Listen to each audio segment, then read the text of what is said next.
څنګه چې تاسو ته پته ده په یو ای کې ویزې بندې دي او ویزې لګي صرف او صرف د پارټنر ویزې لګي، ورسره اټیسټډ ډیګرو والا ویزې لګي او ورسره هغه کسانو ویزې لګي چې د کومو کسانو ویزې د مخکې نه وي په اماراتو کې موجودو هغه کینسل کړي دي او بل چا سره بلې کمپنۍ کې هغه ویزې لګول غواړي.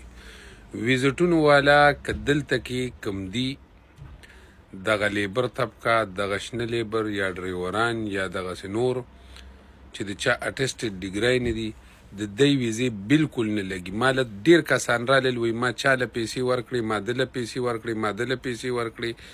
چې یو شی د قانون د طرف نه نه ایلو هغه په پیسو باندې څنګه کیږي؟ نو خپلې پیسې بې ځایه مه ورکوئ. یو اعلان هم نه دی شوی چې د دې ویزټونو والا د دې لیبرو دپاره ویزې ازادې دي. په پاکستان کې چې کوم خلک دي نو هم مه راځئ په ویزټونو باندې د ویزو په چکر کې. دې ځای کې چې کوم خلک ناست دي نو هم هسې په ځان باندې هغه کرایه انډیوالی مه راړوئ چې د چا په دیرو کې یئ د یار دوست تره تربور ماما کاکا د هغی پیسې هسې فضول په ځان باندې مه راړوئ.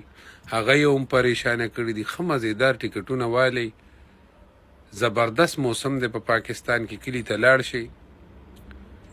دلته الټه قرضداري کیږئ. هیڅ یو اپډیټ نشته د ویزټونو دپاره، د ویزټونو د کسانو دپاره، که هغه د پاکستان نه راځي او که هغه په اماراتو کې ناست دي. چې کله ویزې کولاوې شوې بیا راشئ. دې ځای کې خو درپسې هسې هغه کرایه یې ونډیوالی راړېږي.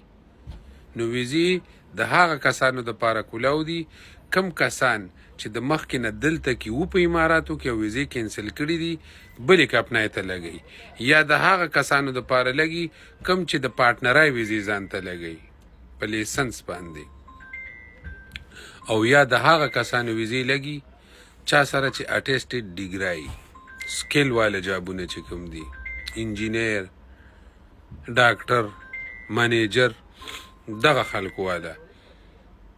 نو دا میسج خپلو ملګرو سره شیر کوئ او په ویزټونو چې کوم کسان ناست دي د ویزو په چکر کې کلي ته لاړ شئ. خدای درکړې راز ده.